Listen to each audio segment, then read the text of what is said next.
ቤታችን ተገኘ ማለት ነው።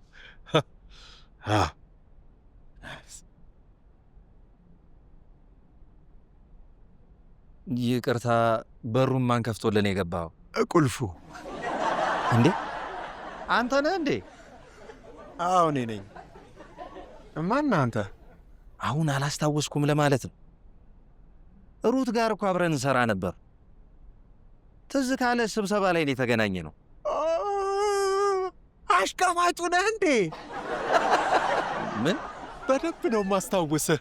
እንደውም ለሩት ከሴት ጋር አይቼዋለሁ ብለህ ስታሽቃበጥ ትዝ ይለኛል። እንዴት ነው አሁን ሩት ጋር ማሽቃበጥ? ማን ነው? ስራ እንዴት ነው? ከዛማ እኮ እባክህ ተባረርኩ።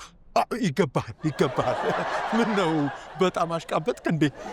እሻው ምን ፈልገን የመጣው? ምን መሰለህ አሽቄ፣ ባለቤቱ የሚከራይ ቤት አለ ብሎ ሲያሳየኝ እኔ ደግሞ ላከራየው መጣሁ። አሃ፣ አንተም ድለላ ጀምረ ነው?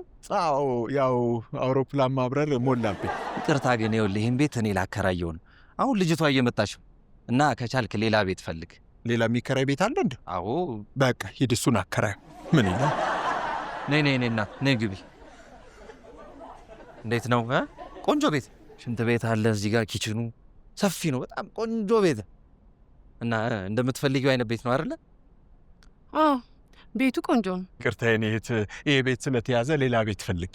ማለት ይሄ ተከራይቷል? እሱን አትስሚው፣ የሰፈራችን ታዋቂ እብድ ነው። አንተ ኪችን አስገብቼ እንዳልከታተፈሽ። ስማ፣ ቢያንስ እኔ የሚከራይ ሰው ይዤ መጥቼ። ለነገሩ እኔ ከአንተ ጋር ምን አጨቃጨቀኝ? ለባለቤቱ ደውዬ ነግረዋል። ምን አሁንም ማሽቃበጥህን አልተውክም እንዴ? እና ይሄ ቤት ተከራይቷል ነው የምትለኝ? አዎ የኔ ቆንጆ ተከራይቷል። እሺ፣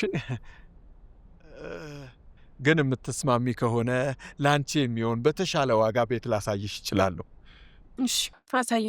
እንግዲህ ታረቀኝ ይባላል። ተዋወቅ።